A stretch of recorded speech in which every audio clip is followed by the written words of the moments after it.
Welcome back to the deep dive. You know, let's be honest. If you open up any financial news feed right now, or God forbid, scroll through FinTalk, what do you see? No, it's all noise. It's all noise. It's someone screaming about a crypto moonshot or how to leverage your way into a rental portfolio by like next Tuesday. Or some secret stock pick that's going to 10x. It's just exhausting. It is exhausting. And today we are stripping all of that away. We are not talking about getting rich quick. We're not even really talking about investing.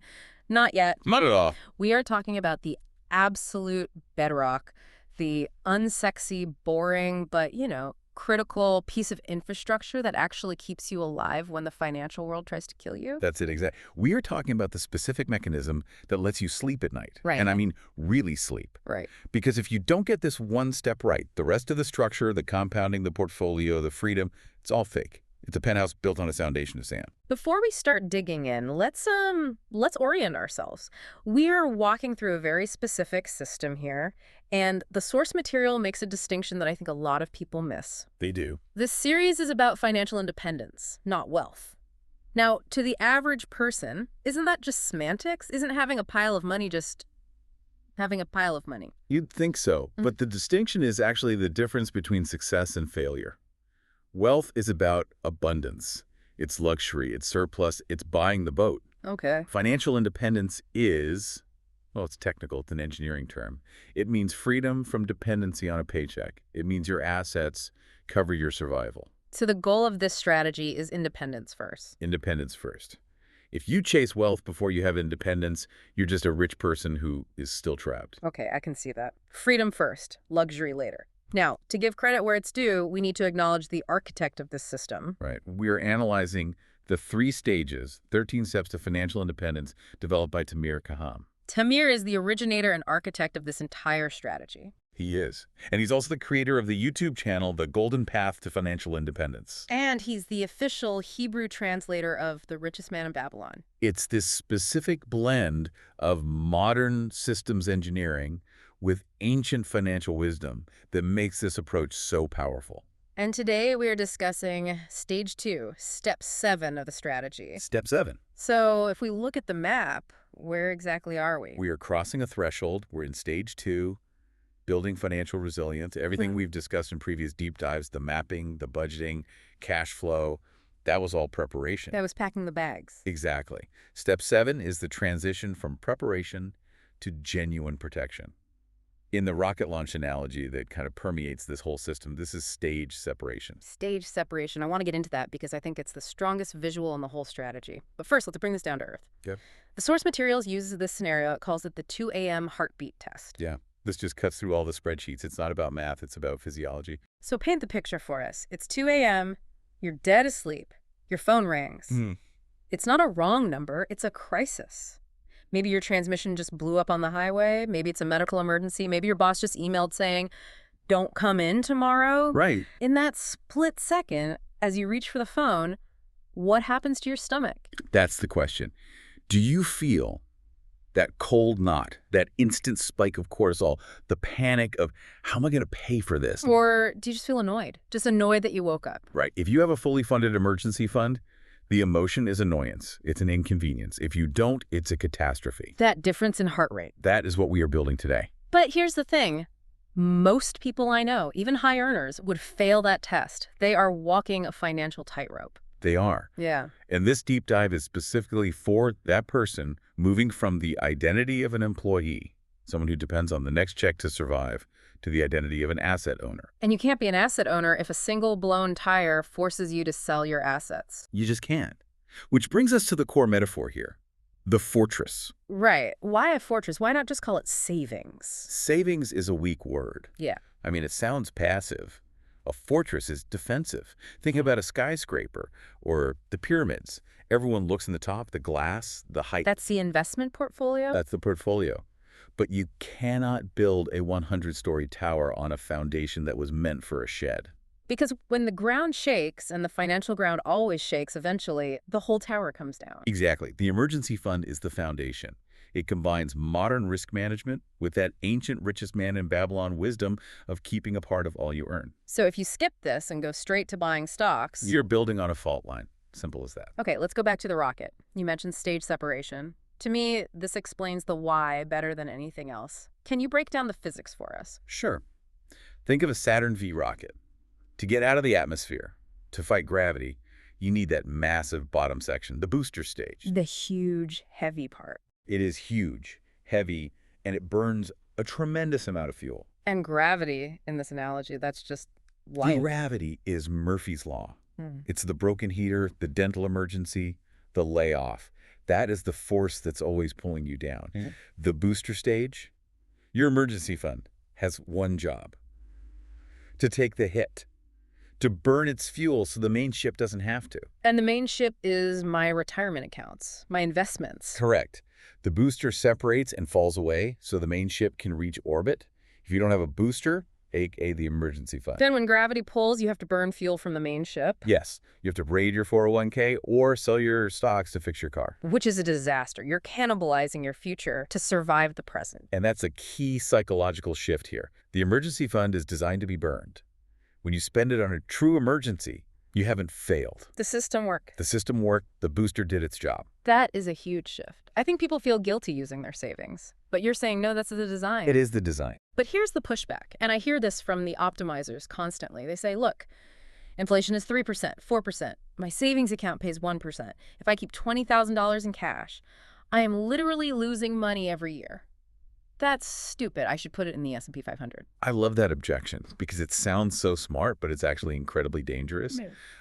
We have to distinguish between two types of taxes. Okay. The stupid tax and the catastrophe tax. Let's unpack those. The stupid tax is the inflation loss. Right.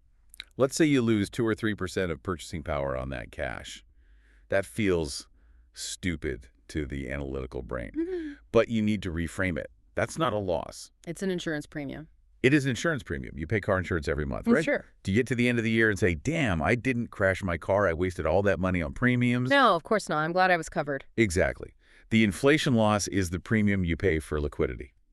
Now, compare that to the catastrophe tax. The catastrophe tax is what happens when you don't have that cash. Picture this. A recession hits. The stock market tanks 30%. Okay. And because it's a recession, you lose your job. You need money now, but all your money is in the market. So to eat, you are forced to sell your stocks when they're down 30%. You lock in the loss. You turn a temporary paper dip into permanent wealth destruction. That is the catastrophe tax. It wipes you out. So we pay the small, stupid tax specifically to avoid the massive catastrophe tax. Perfectly put. The goal of this money isn't performance. It's protection. It doesn't need to beat the market. It needs to beat chaos. Beat chaos. I like that. Okay, so we know we need it. Now, how do we actually build it? The strategy has 3 rules: liquidity, safety, and separation. Let's run through them quickly. Liquidity. It has to be accessible in 24 to 48 hours. No real estate, no locked CDs, no bonds that have penalties. If you need it on a Sunday, you need to be able to get it by Tuesday. Makes sense. Safety. No risk. 0. No crypto, no stocks, no high-yield schemes that aren't FDIC insured. If the world economy melts down, this money has to still be there. And the third one, separation. This is the firewall. Why can't I just keep it in my checking account and, promise not to touch it? Because you're human, and because marketing is smarter than you. If you see that money sitting next to your grocery money and you see a new iPhone you want, your brain will do the math and say, I can afford this. Exactly. It creates a false sense of liquidity. The strategy says, open a separate account. Ideally, at a different bank. Don't even download the app for that bank. That's the pro move. It needs to be out of sight, out of mind. It's a firewall. You should have to work to get that money. That little bit of friction saves you from impulse buys. Okay, let's talk numbers. This is where people get overwhelmed. The standard advice is 3 to 6 months of expenses. If I live in a city, that could be $30,000. That feels like a mountain I can't climb. It is a mountain. And that's why the strategy breaks it down. First, we need to redefine expenses. We're not talking about your current lifestyle. We're talking about survival expenses. Okay, give me the texture on that. What counts as survival in, 2026? Housing, so rent or mortgage. Food groceries, not restaurants. Utilities, lights, heat, and minimum debt payments. That's the core. What about my phone? Internet? In the modern world, yes, probably survival. You need them to find a job. But Netflix? No. Gym membership? No. Run outside, Friday night sushi, Definitely not. You strip it down to the keep the lights on number. Okay, so let's say my lifestyle burn rate is $5,000 a month, but my survival number is $3,000.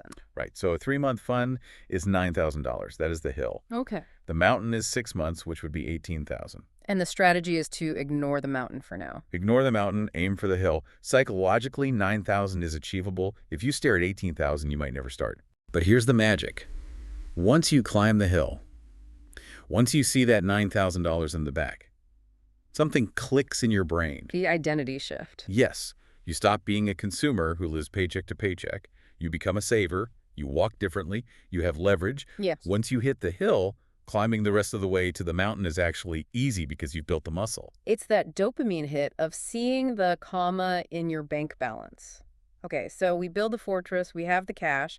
Now comes the hard part, not spending it. Mm-hmm. The source material talks about valid versus invalid emergencies. And this is where people sabotage themselves. They see the pile of cash and think, oh, I can finally fix up the kitchen. Or there's a once-in-a-lifetime sale. There is no such thing as an emergency sale. Yeah. That is just marketing. Here's the filter. Valid emergencies are threats to your survival or your income. So, job loss, medical crisis. A critical car repair, if you need the car to work, those are valid. And invalid. Everything else, gifts, vacations, upgrades, weddings, if you can predict it, you save for it separately. The fortress is only for the unpredictable threats. So the test question is, will this create a crisis if I don't act immediately? Exactly. If the answer is no, I'll just be sad or uncomfortable, then do not touch the fund. I want to pivot to mistakes. We've covered what to do, but what are the traps? I see one here called the trap door, which is using a credit card as an emergency fund. Oh, yeah. I hear this all the time. I have a $20,000 limit. I'm good. It's a massive trap. I mean, think about it. You have a financial emergency. You lost your job. Your solution is to borrow money at 25% interest. You're digging the hole deeper. You're digging the hole deeper while you're trying to climb out. A credit limit is not a safety net. It's a shovel. You need your own capital to fill the hole. The other mistake is one I've been guilty of, the aggressive debt payer. Uh-oh. I want to be debt-free so badly that I throw every single spare dollar at my student loans. Right. I have zero cash, but I'm paying down principal. Why is that wrong? It feels righteous, doesn't it? Yeah. It feels so responsible. Yeah. But it's brittle. If you have $0 in cash because you send it all to the student loan company and then your car breaks down, what do? I have to put the car repair on a credit card. Boom. You're back in debt. You break your own momentum. You feel like a failure. So what's the move? The strategy says, pause the aggressive debt payments. Just pay the minimums, build the hill, the 3-month survival fund. Then, once you have that booster stage ready, you attack the debt with everything you have. You need to stop the bleeding before you can perform the surgery. That's a great way to put it. You need stability before you can have aggression. This has been a really solid breakdown. I feel like the why is finally clear. It's not about hoarding. It's about engineering a floor that you can't fall through. Exactly. Now, before we get to the specific challenge for this week, we have a mandatory disclaimer. Yes, and please listen closely. This content is strictly educational. It is not personalized financial, investment, or legal advice. And success really depends on your execution and your own circumstances. There are absolutely no guarantees of results. You need to look at your own situation, your own risks, and maybe talk to your own professionals. Absolutely. We're giving you the map, but you have to drive the car. Speaking of driving, let's give them the destination. What's the actionable challenge for this week? We're keeping it simple but critical. 4 steps. Step 1, calculate your hill. Sit down, be honest, strip out the fluff. What is your monthly survival number? Then multiply by 3. Write that number down. Yep. Step 2, open the separate account, the firewall. Do it today. It takes 5 minutes online, ideally at a bank you don't use for daily spending. Step 3. Name it. Don't leave it as Savings Account 001. Rename it Financial Fortress or Freedom Fund. Psychology matters. It really does. When you go to rate it for a vacation, you'll see Financial Fortress and maybe think twice. And step 4. Automate. Set up a transfer. Even if it's $50 a week, just start the flow. Build the muscle. If you want to see these concepts, the rocket, the hill versus mountain visualized, because sometimes you just need to see the diagram to get it, where should they go? Go to the YouTube channel. The Golden Path to Financial Independence, the handle is at Tamir Goldpath. That's at Tamir Goldpath. Correct. Or just search The Golden Path to Financial Independence. The visuals for the rocket stage separation really drive this home. As we close out, I want to leave you with this thought. We often think of money as something to buy things with. But an emergency fund buys you something you can't see on a shelf. It buys you a lower heart rate. It transforms a life-altering crisis into a mere inconvenience. And that piece, that is the first real taste of freedom. It is. It's the feeling of walking on solid ground for the very first time. Now that the fortress is built and the foundation is poured, we are finally safe enough to go on the offensive. In the next deep dive, we tackle Step 8, the debt elimination strategy. We're going to take that stability we just built and use it to break the chains. You do not want to miss it. Now, 2025, Tamir Kaham, all rights reserved. The Golden Path and the Golden Path to FI are trademarks of Tamir Kaham.